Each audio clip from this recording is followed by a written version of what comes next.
The views expressed on this program are not necessarily those of CNS Channel 6.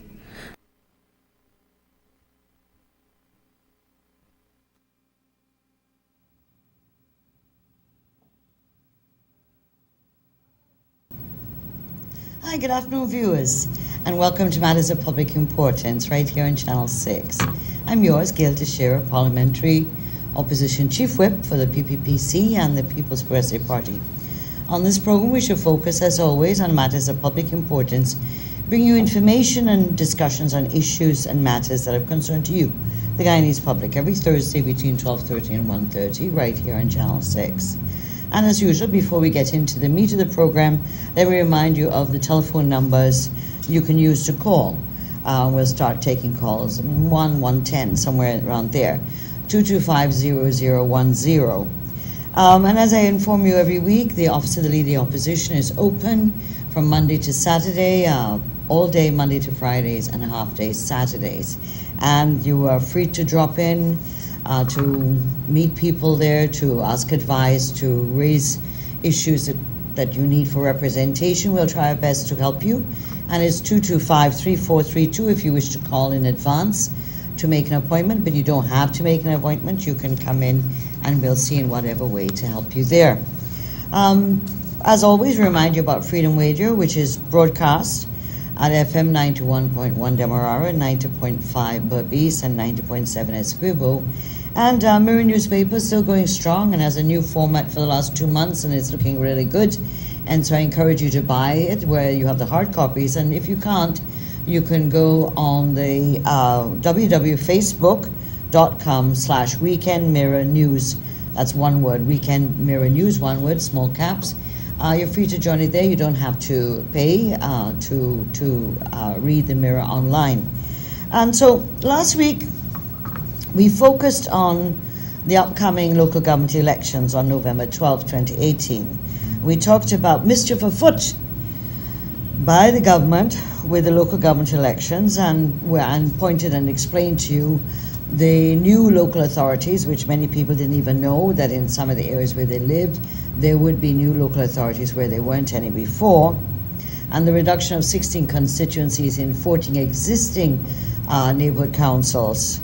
And the new local authorities being established in Amerindian title lands, which is totally against the law, the Amerindian Act, that is, and the Local Democratic Organs Act. So we raised all those issues with you last week, and so it's August the 16th today, and every year since August the 16th, I've reported to you on an annual basis on the assessment of what I call scams and scandals under the APNU AFC government. And this will be the third year of my reporting to you, the viewers, on the numbers and the types of scandals and scams that this government is gaining great notoriety on. And so we're going to go into that today and speak about some of these. Before, though, I do that, I should have, when I started the program, acknowledged the passing of the great Queen of Soul, Aretha Franklin. Fantastic singer with an amazing history, not only as a singer and a performer, but as a person, an individual who stood by the civil rights movement and even performed at the funeral of Martin Luther King Jr. So she's had a long history of standing up for civil rights, and also, as the Queen of Soul, one of the most fantastic voices that we've heard since recorded music. And so we acknowledge her passing, and I hope that a number of the programs will play her music.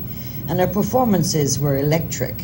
Even as she got older, her performances were absolutely electric. And she had a way of touching the soul, your soul, when she sang, respect.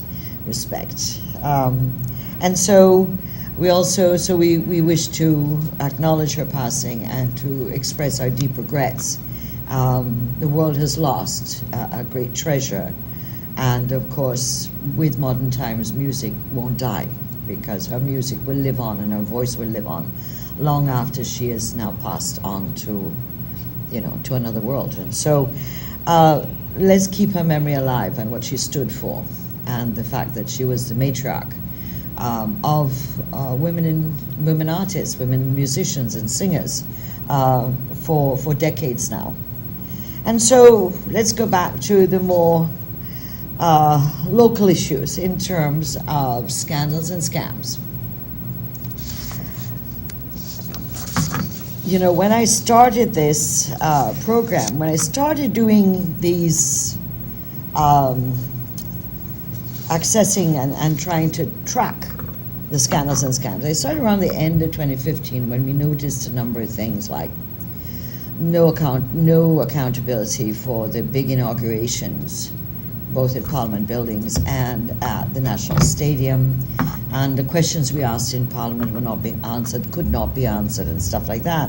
And I started to record and chronicle all these, so that by August 2016 I noticed that, you know, we had 16 of these scandals and scams, and it went just I kept tabulating in my first report to you on the matters of public importance. It had become 20 scandals and scams. By last year, August 2017, we had gone up to 52. And here we are a year later, the third year. And I must say that when I started doing this, I really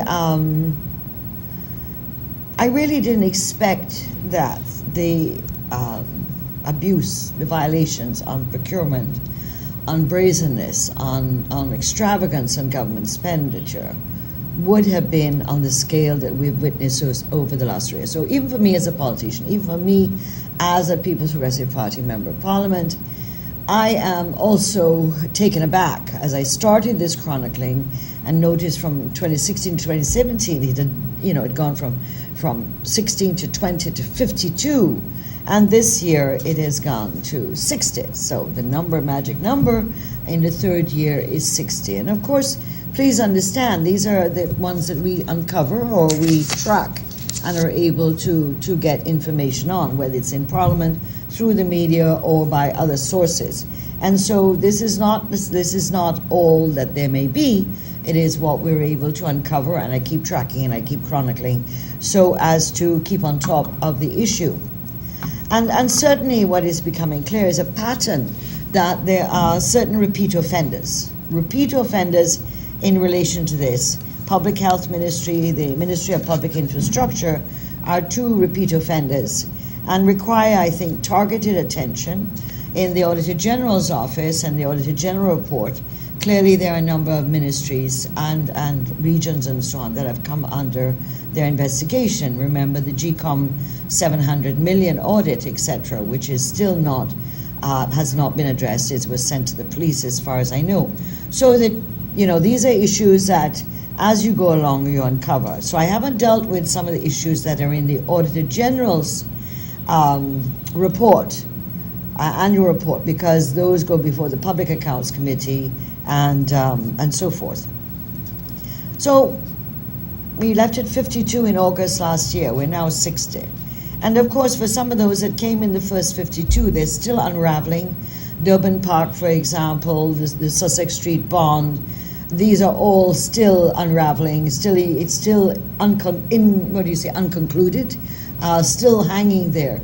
And so some of them become repeat offenders. In some cases, they come to Chapter 1 and Chapter 2 and Chapter 3, the same issue like the Sussex Street one, where they had said when the whole thing came out and we exposed it, that they set up a cabinet review committee that would examine it. And clearly they said that in the cabinet review committee, I think it was made up of Moses Nagamutu, Trotman, and Basil Williams, or Harmon, one of the two of those, that they would consider changing the contract or reviewing the contract. Well, that was in 2016.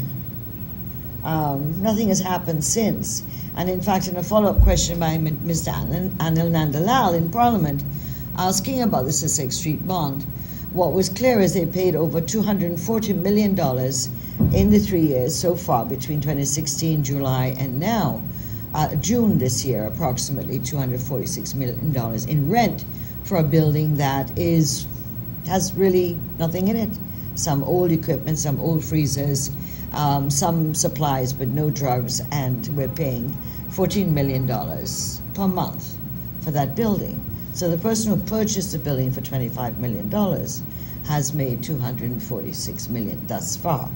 In fact, what was really funny in Parliament is in the answer to the question, the Ministry of Public Health said that they had written to themselves withdrawing from the contract with the Sussex Street, and that was hilarious because you're really supposed to write the landowner who you're renting from, not yourself. Anyway, those were the inexplicabilities of the government's answers. So those are what I'm saying is some of them that keep coming up. Durban Park will keep coming up every year because they keep spending more money on Durban Park and still not answering the questions on this Homestretch Development Inc. that had access to hundreds of millions of dollars with no tendering, etc., and in which it was government owned as a special purpose unit. So those things are still there. So these are not concluded issues. These are just mounting issues that seem to have a life of their own and keep expanding. We find out more and more as time goes on. But let's look at the 53 to 60, the new ones that have come on the listing. On the September 7, 2017 program, right here on this channel, we discussed the Guyana Power and Light and their contract with what is a state-created and owned Power Producers Distribution, Inc. And I pointed out then this was a scandal brewing with payments to the power, what was called PPDI, a state-owned company, payments that were higher than what the PPC government had paid towards Scylla. And yet we were encountering unresolved electricity problems, blackouts daily, etc. And so in that program we pointed out, we talked about the contract, we talked about the arrangement, and the fact that Guyana was now, we, the taxpayers, were paying this state-owned company more per annum than we were paying Wärtsilä. And Wärtsilä's contract dealt with a range of power stations across the country, not just a few that the PPDI are responsible for in terms of generating electricity. So it does not account for who is buying when equipment goes down. Is it the GPL buying it or the PPDI? And who are covering those costs when turbines have to be serviced, and so forth. And so this is a way of moving money from one entity to another to remove the kind of transparency and scrutiny that is required. And so this was what I pointed out in September 2017, a month after we'd had our disclosure of 52 scams and scandals on this program. And in that program we talked about, if a Myla project had gone through the hydrofalls, where would we be in 2017 near the end of it? In contrast to what the government was then advertising for a new dual-purpose 50 megawatts power station or generator set that would use both LPG, liquid LPG and natural gas, that is, and fossil fuels. And that contract was advertised. We don't know what's happened to it. It was then amended to say it would only be LPGs, LPG fueled generator set. It was gazetted, put on, advertised, and we don't know anything of that up to today. Was the contract awarded? Was it not awarded? Have they decided to shelve it, etc.? And so then we fast forward to April 2018, where the government is now talking about borrowing $100 million USD to upgrade US dollars to upgrade the company, that is the GPL. So what is all this money we've spent in 2 years to the PPDI? Approximately 10 million US per annum. So that's number 53. That's a scandal that we're monitoring because it don't smell right. Smell fishy. 54. Since last August, we heard yet again of the Ministry of Public Health going out to buy more pharmaceuticals and medical supplies on emergency basis, please note emergency basis, from the Ansa Macal. This is another one of over $500 million. And you remember that one of the 52 that I reported on earlier included the purchase of $605 million worth of drugs from Ansa sorry about that, without going to tender, and where we were able to uncover by late 2017 that the National Procurement and Tender Administration had rejected the request of the Ministry of Public Health to go to selective tender and award to Ansa.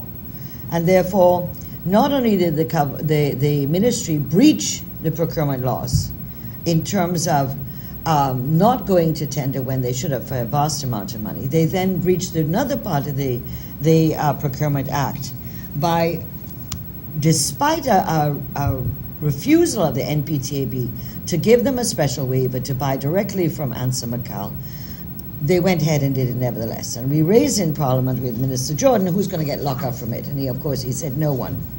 So this is yet another award, but I'm not finished yet. There's another one I'm going to report on to you today, which will become number 58. But let me deal with, this is now 54.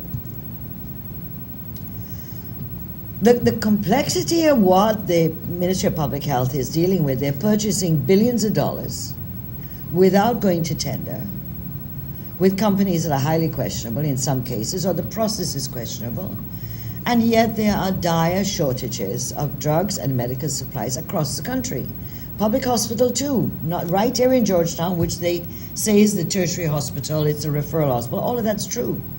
But why is it from Georgetown Hospital right across Guyana, Bartica, Lethem, in the villages, everywhere, there's shortages of basic drugs. I'm not talking about specialized drugs that you have few people who may have that particular illness, like leukemia, for example, where you don't buy it in large stock. But why is it that essential drugs, particularly those that deal with the disease patterns of Guyana, particularly those that deal with children's disease patterns, which are very important to address, are in short supply across the country? You can go anywhere you want and you'll find it. You don't believe me, you go.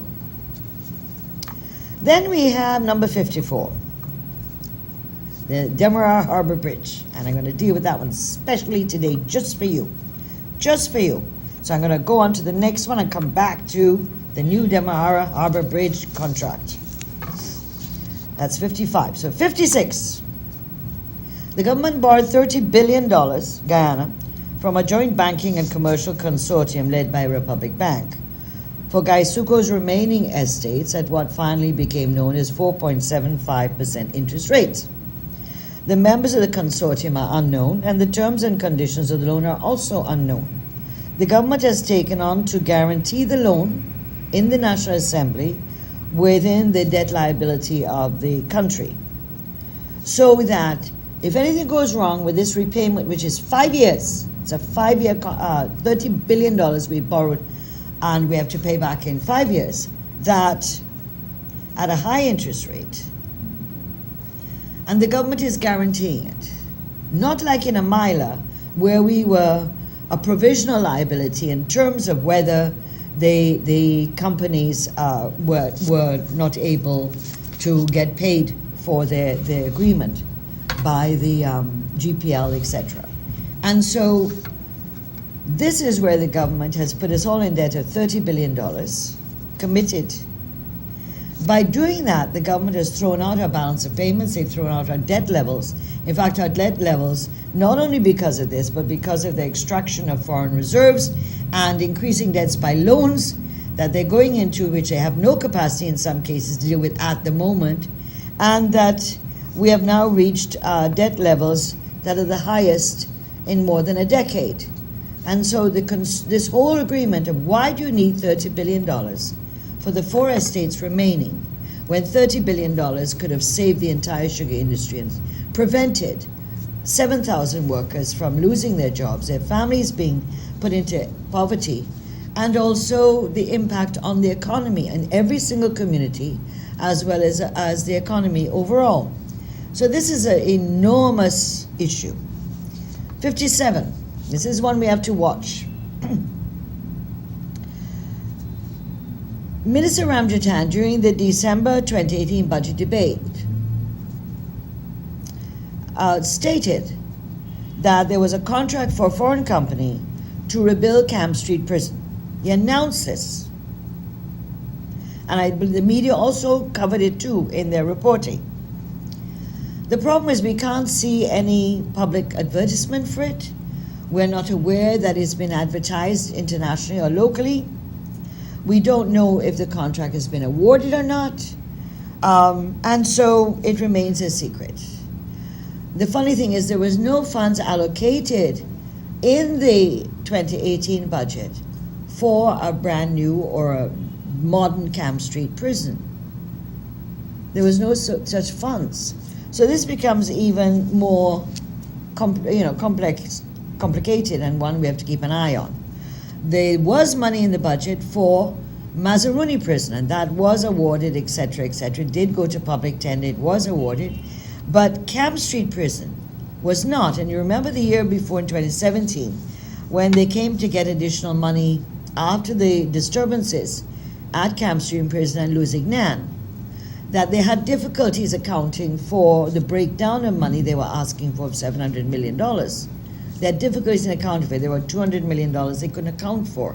And this is where the Ministry of Public Infrastructure was the one that was called in by the Minister of Public Security to help do some repairs at the Camp Street prison, etc. So that, again, public security and the issues that they have made promises on, where are the awards, where's the transparency, where's the accountability?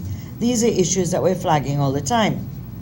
Number 58, I warned you, Ministry of Public Health is at it again, where they've awarded over $360 million to the HDM labs. And so that triggered in Parliament a question by the Dr. Anthony in regards to the HDM labs. How were they awarded? This is a company that apparently was headed by someone close to the AFC, and whose company does not produce drugs, and has no registration in Guyana in terms of importation of drugs and so on. And in fact, where a number of companies that did bid were disqualified by the tender board. This is the Ministry of Public Health tender board, I believe. And so a number of companies, the same Ansa McCall that got over $600 million of a contract for drugs and were disqualified. International Pharmaceuticals Agency was disqualified. International Healthcare was disqualified. And so on what basis and what criteria was used? And we tabled this in Parliament. Of course, it didn't come up. It wasn't allowed to come up because Minister Valda Lawrence had about 6 questions on the order paper to do with her ministry.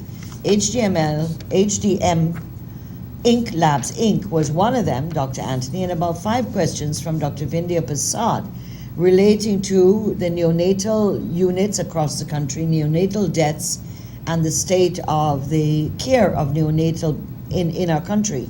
And so ministers said they weren't able to do it, they were busy with budget, and it would come later.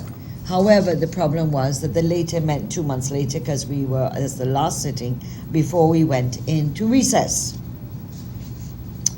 59. This is a brewing one. This has now become a pattern, and once it becomes a pattern, we start paying more and more attention to it. We have noticed extravagant use of chartered flights to the interior, with sometimes anywhere between 3 aircraft and 7 aircraft being used simultaneously to take government officials to one location for some ribbon cutting, handing over a bus, going to a football competition, in some cases going to someone's birthday party. And so this extravagant use of so many chartered aircraft for one event is something that never happened before. And so, and this of course is when president and government ministers are traveling, they have to carry their security, their media, and every Tom, Dick, and Harry. The fact that they land down and they don't even speak to the people, they go give their speech, they come back and they get on the aircraft and leave. And that is really getting villages very, very upset that they have no access to be able to raise their concerns with the president and ministers. So if the media thinks that they're being ignored by the president, don't feel bad. The actual electorate is being ignored by the president when he lands in these villages. And of course, he's surrounded by security, so he's not very accessible. It's not easy to reach him to even slip a word in. And so, let's give you some examples of this. In Parima, where they have an annual football competition that's usually well attended by the villages, there were 3 aircraft on the airstrip one time. Shelton, 7 aircraft for the handing over the bus and some speechifying.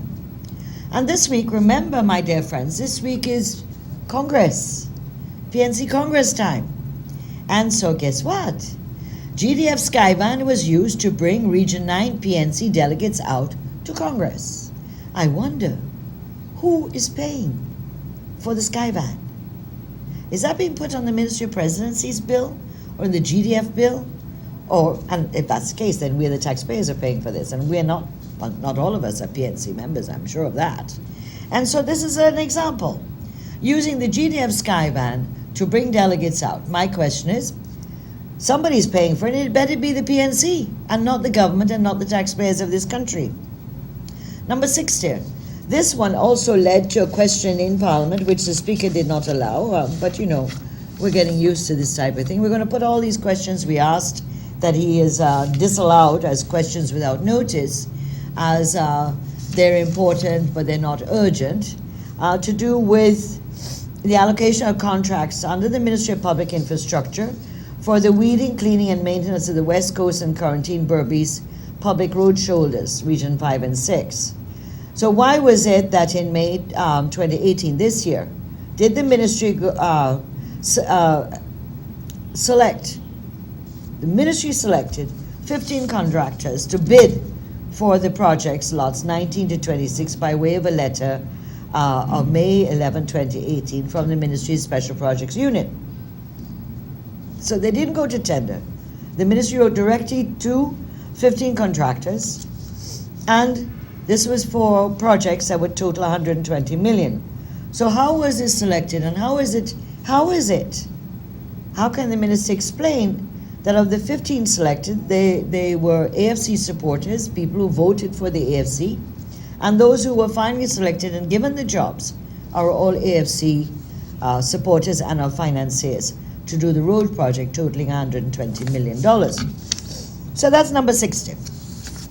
And so, you know, we have other issues which are lingering, the appointment of the Chancellor and Chief Justice, and that we're watching that like hawks to make sure the President does not violate the Constitution again, as he did with the appointment of the chairman of the GCOM. So I repeat, this is what, in these 60, remember these are what we discover in our scrutiny, in our examination, and whatever access we can have for information. You will notice that the National Tender and Procurement Administration website, which used to have the minutes of the opening of the bids and the minutes of the awards, the minutes of the awards are no longer posted, and they have a most unfriendly way of posting the awards, so it's very difficult and awkward to try to follow who is getting which award for which contract. Now, the legacy of this government after these 60 that we've listed is one of a lack of transparency and accountability. Their philosophy, as far as I'm concerned, and we in the PPP is concerned, is one that the less the public knows, the better for the government. And therefore, this secrecy, this lack of transparency, lack of accountability is a form of control, a form of denying people to have informed, to have information, and to be able to know what their money is being used for, the taxpayers' money. You know, my mother drilled into my head the need for integrity and honesty. And she told me from young, and I've used this quote in Parliament, What a web we weave when we doth practice to deceive. That sticks in my head today, although she's long gone. And it seems as if the APNU AFC government ministers weren't taught the same thing at all. They weren't taught that. And so their webs of deception are woven to try to fool and kerfuffle the Guyanese people and the Guyanese voters in particular.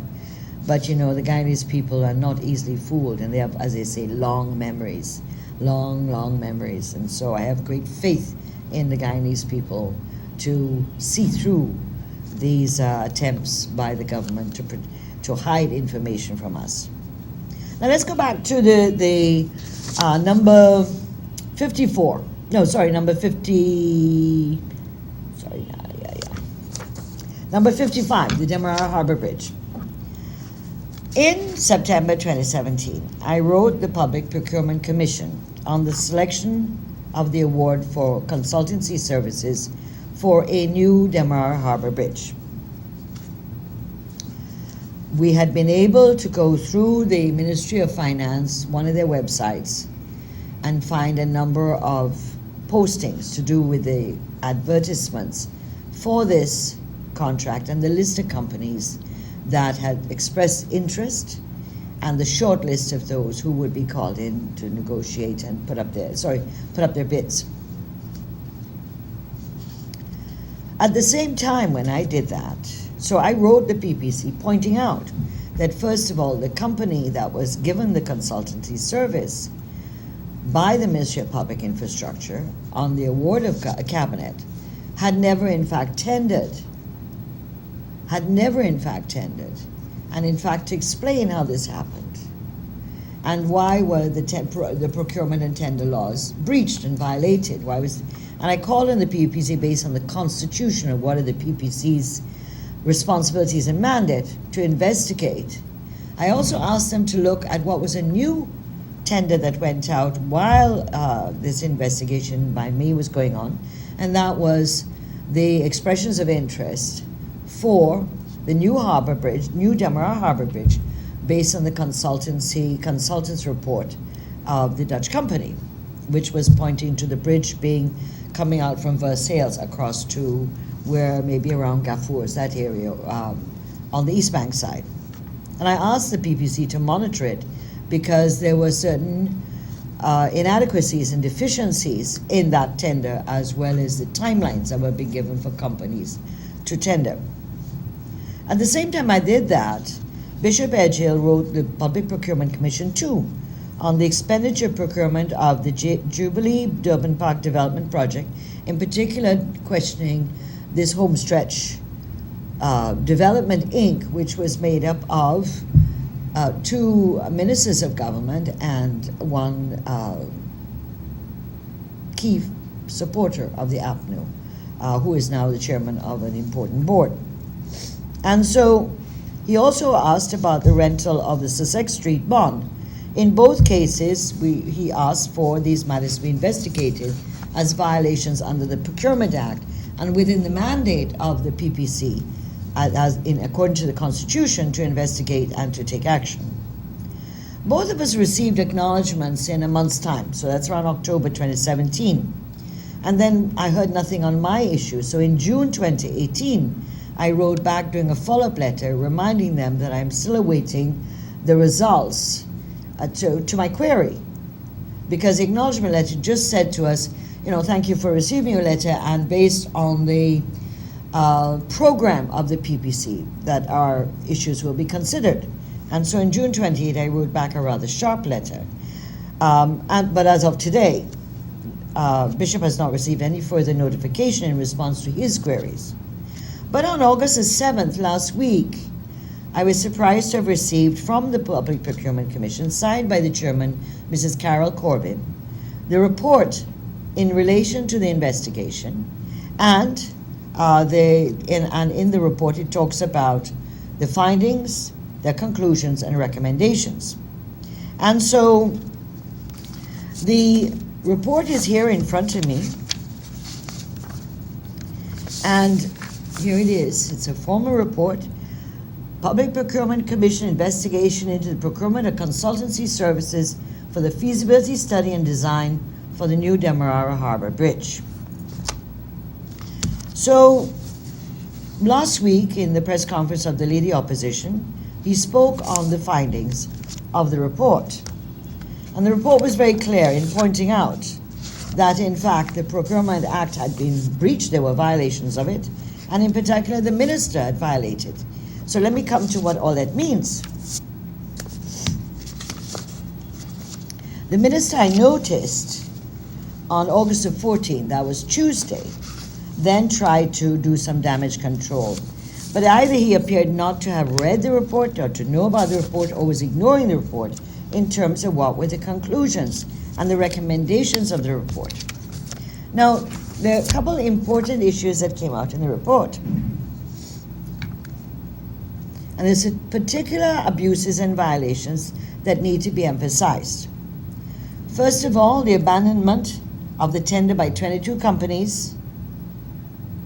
So they had 22 reputable companies, some were joint local and foreign companies, who bid. The evaluation was done, they were shortlisted to 10, and then they were shortlisted again to 2. 2 companies were negotiating. The ministry rejected that and said that their quotations were too high, and the NPTAB then called for that they retender. However, this was not done. So there was no retendering of this tender by the NPTAB or by the Ministry of Public Infrastructure. So that's number one. You had 22 reputable companies, one that ended up in major negotiations. And in fact, when you see the terms of reference of what was the original scope of that tender, which called for an environmental assessment and economic impact assessment, when the consultancy was done, and you read that consultancy report by the Dutch company, which was finally awarded, given the contract by the minister, that there's no environmental assessment impact in that consultancy report, nor is there an economic impact. So listen carefully to this. Now, having abandoned the 22 companies, having abandoned the 2 companies they were in negotiations with, the minister then accepts an unsolicited tender from one of the 22 who tendered, who then joined up with this Dutch company. And so the minister then appears to have received a proposal that was unsolicited. In other words, it wasn't tendered, there was no selective tender, no special tender. The company just came and brought their proposal to the minister. So this is not a company that tendered, it was one of the companies that tendered with this now new company, the Dutch company. Clearly at some point there were some negotiations that went on, and the minister then does what is unthinkable, and that is takes the contract, the award, the proposed award to the Dutch company, not now the company joining with the Dutch company, but the Dutch company itself alone, to cabinet for cabinet's approval.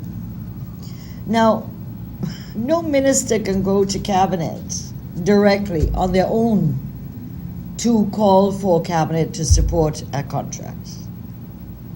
It's never been done. So this is the first time I'm hearing about this. It must come through the National Procurement and Tender Administration.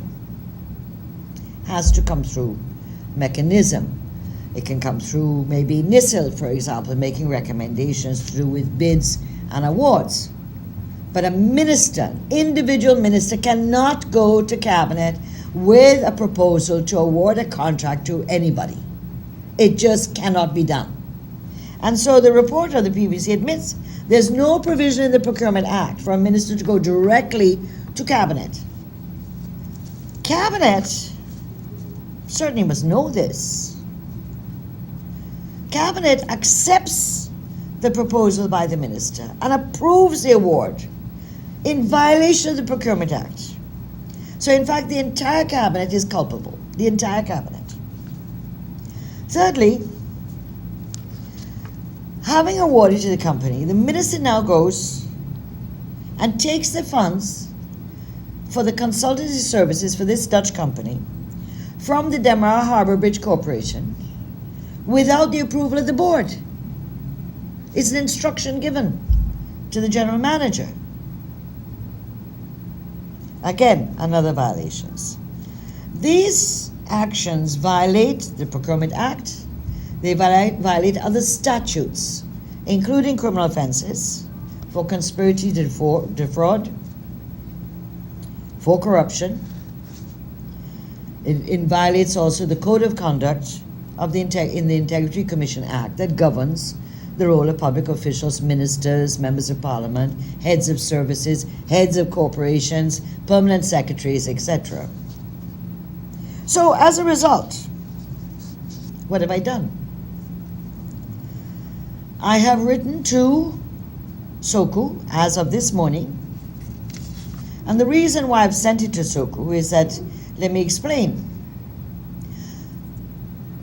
Dr. Sam Sidlington is an advisor to SOCU and who has become the main person involved in sometimes talking about these cases that have to be brought against PPPC ministers. In July this year, there was an anti-corruption seminar for parliamentarians put on by the UK government and the Parliament Office where Dr. Sidlington spoke. The press was present and we raised a number of concerns, especially in regard to why was SOCU ignoring the number of violations and of the Procurement Act, abuse and extravagance by government ministers. Sidlington at that point says that, provide the evidence. So what I did today is I provided the evidence. I sent to the SOCU this morning to Mrs. Sidney James, Lieutenant Colonel retired and Assistant Commissioner of Police, who heads the SOCU, and the letter has provided my letter of September 2017, all the correspondence in between with the PPC, the copy of the report I just showed you, right? And all of this has been sent to SOCU. And what am I asking SOCU to do? My conclusion is the following. I have therefore taken his advice, this is Dr. Sidlington, who said, as I said in an earlier paragraph, that in response to issues raised at an anti-corruption seminar for members of Parliament in July 2018, Dr. Sidlington stated that any evidence of corruption by ministers, public officials, etc., should be sent to the unit. This is in one of my second to last paragraphs. And I point out that there are gross violations of the Procurement Act, with particular reference to the role of the Minister of Public Infrastructure in violating the Procurement Act and the most recent Code of Conduct as outlined in the Integrity Commission Act. I hereby call on SOCU to take action as required under the law. I have therefore taken his advice, Dr. Sidlington, and I therefore submit the report and correspondence on this issue for a comprehensive investigation by the SOCU with a view to instituting criminal charges against the Minister of Public Infrastructure, Minister David Paterson, Member of Parliament. So we'll see where that falls, no? We'll see what will happen to that issue. So that's August 2018. 60 scandals, and we have one that, as a result of our hard work, as a result of investigations, has led to a report which has some very serious findings. The recommendations may be a bit mild, but the findings are what will lead to and should lead to the minister coming under some serious investigation and possibly criminal charges. Let's continue on. We have the teachers' strike going on, and so we keep talking about the APNU AFC government being anti-working class. I see the Minister of Education, Nicolette Henry, in responding, and by the way, she's a former Army officer, responding to the GTU's statement that they're going to go on strike, that she puts out what is called a damage control statement that says the government is pro-working class. Well, I want to take that one out. Is it pro-working class? When you read what Mr. Light, who is the president of the GTU, says, and then you read worse yet what Mr. Keith Scott is trying to quell any effort of a strike. And so he's trying to say that they don't have, they haven't done it the proper way, etc., etc. No wonder they don't want the Ministry of Labor to be a ministry, but a department that is totally under control of a minister who half the time doesn't deal with labor matters whatsoever. So we have GTU now going today, after some back and forth, going back into discussions to meet with Minister Nicolette and her team. Clearly the government is afraid of any strike of the teachers. But the teachers have been very patient. They waited 3 years for the multi-year agreement. They were successful under the PPPC to get a multi-year agreement, which makes life much easier. Yeah, the teachers got the 5% as the other public servants, but they had a special 3-year multi-year agreement because of the emphasis on education, on having better teachers, better qualified teachers, having children perform better in the educational system. So here it is that they're back at the table. And the same joint task force, remember this, we've seen this all before. The teachers threatened in November 2017. All of a sudden, Mr. Granger and the government wakes up from their sleepy time and meets with the GTU, and to quell and make sure there's no strike, they set up a joint task force made up equally of government and teachers union reps. And they meet and they complete a report in April 2018. And that report sits with Parliament, sits with the Cabinet for a long time. And when the teachers' unions say that 22 of the 27 recommendations coming out of the task force were rejected by the Cabinet, then what was the purpose of the joint task force, if not to keep everybody down? And so now the union will be going to meet with the minister. I think it's this afternoon. I wish them the best of luck. In the best interest of the teachers, I hope they are able to get a satisfactory 3-year agreement. But if they don't, then the issue of strike becomes a real possibility. I noted the public servants are very quiet under Mr. Yard, who was very vociferous under the PPPC government. But he was the one who fought for collective bargaining. He was promised it in the 2015 manifesto of APNU AFC. And whilst they have said they're doing it, it doesn't exist. There's no collective bargaining going on. The discipline services have had no salary increase for 3 years. And it is said that their salary increase is dependent on the reform of the public service and equivalencies between the public service and the discipline services. So they're waiting too, because nothing has happened with the public service. Then we have 25 lost jobs, people who've lost their jobs in the last 3 years. And I'll just recount a few of them. 7,000 sugar workers, 1,972 Amerindian community service officers, hundreds of public servants, which continues to today. Private companies have been closed, and to name a few key ones: Baishanling, Barama, Demerara Timbers. Barama hired over 600 people, Baishanling several hundreds. 3 big nightclubs in Georgetown, the downsizing of construction companies due to the slow execution of government's capital projects worth billions in the last 3 years. And there's a ripple effect into the small and middle businesses in terms of the impact when the other big companies start going down, then what happens in the rest of the economy. And of course, the most recent thing you've seen is the GGDMA, the Guyana Gold and Diamond Miners Association, wants a COI into the corruption, shakedown, and extortion of miners. They've come out in what I think is one of the strongest statements I've ever seen the GGDMA make in all the years that they've been around. And it says, and I'll just quote from them, "The ongoing neglect of the backbone of the Guyanese economy has not gone unnoticed. When the Minister of Finance talks to the media to bemoan and lament the dismal performance of the Guyanese economy, he must address the outstanding issues under his portfolio that are negatively impacting the industry, and then looking squarely in the face of the colleagues who for the last 4 years have mismanaged and neglected the industry which carried Guyana on its back. No one in government is doing anything to help the miners. They are just applying the pressure.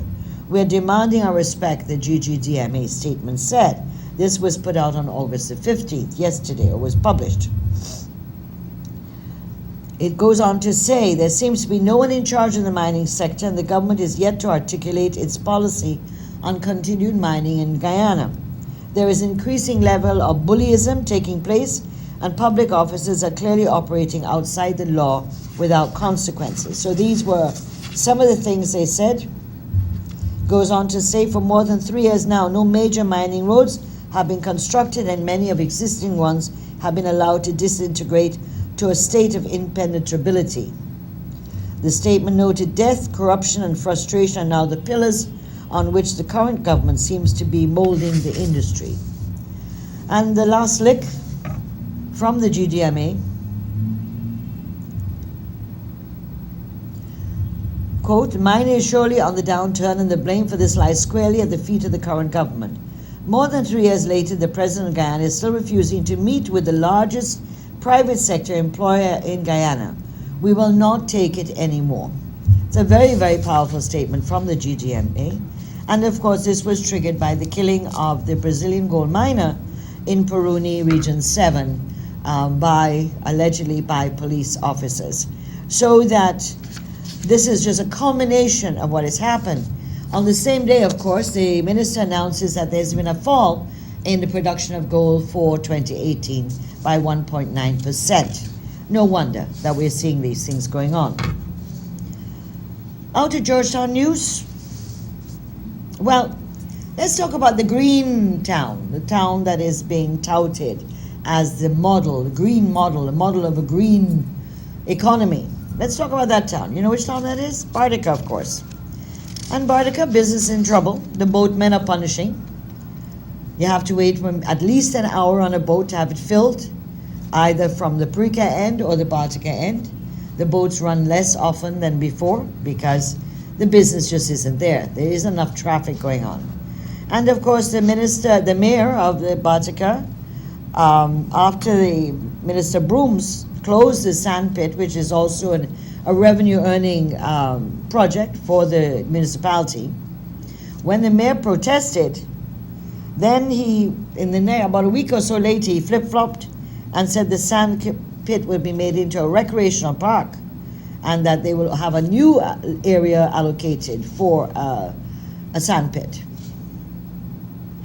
Well, Bartica has had the boulevard done, that's a recreational area.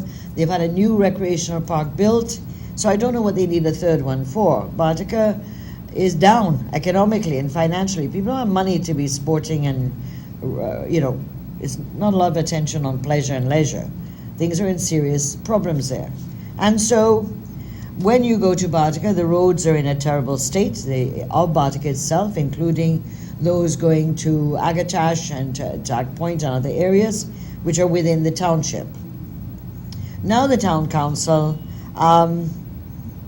is cash-strapped, of course. I understand that the councillors on the town council haven't received their stipends for months because they don't have money, but they continue to spend money on a lot of other issues. So the town council is now using the radio in Bartica to name and shame people who they claim owe rates and taxes to the town council. This is not the way to be doing. This is a small community, and why would you want to alienate people and embarrass them? They are phoned, they're being bullied, and they're really very upset about this method of making them pay. And of course, local government coming around the bend so that the government's promising solar streetlights for Bartica. Well, how will that increase business and jobs in this township? By 9 o'clock, Bartica's dead.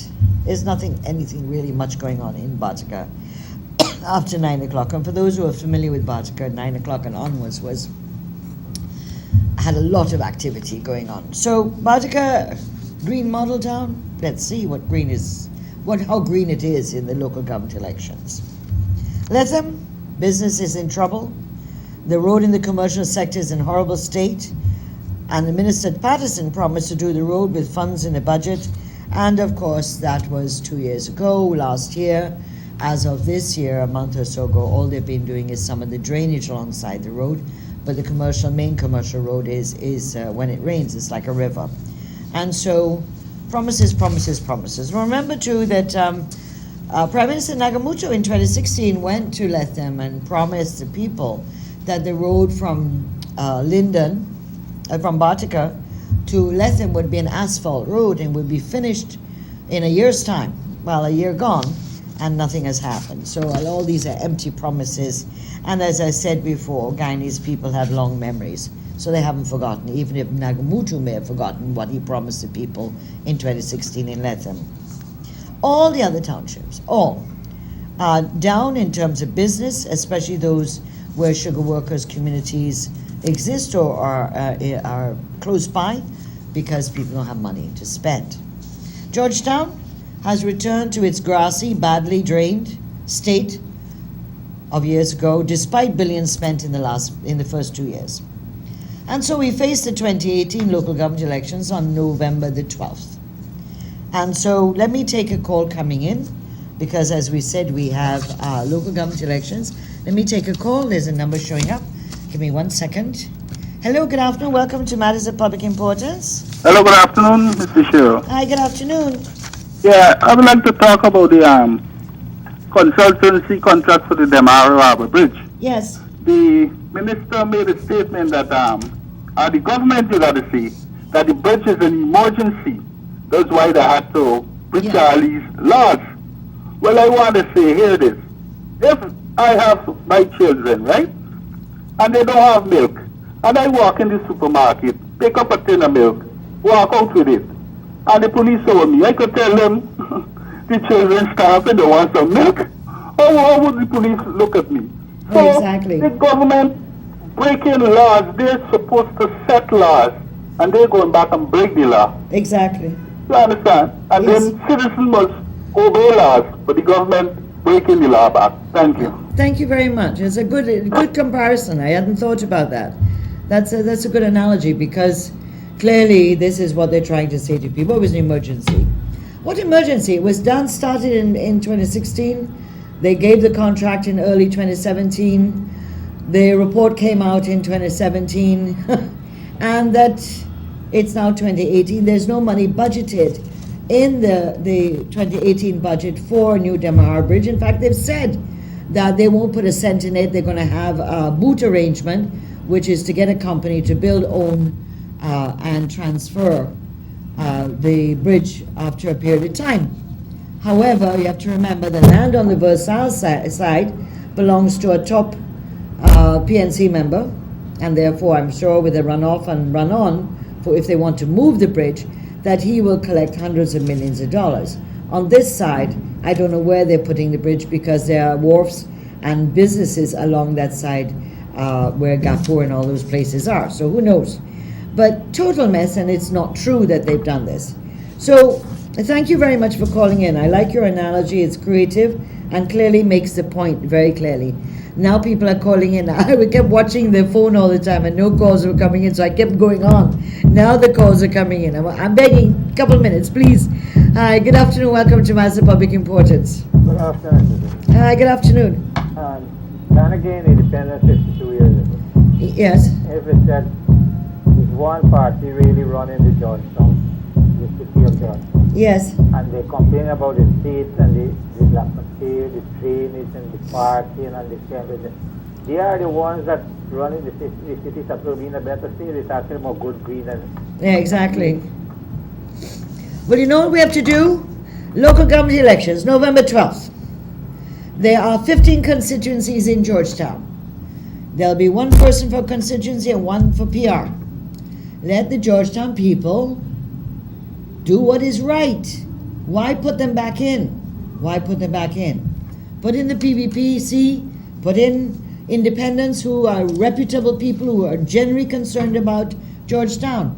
You're correct, they have run this city from 1966 to now. What have we got to show for it?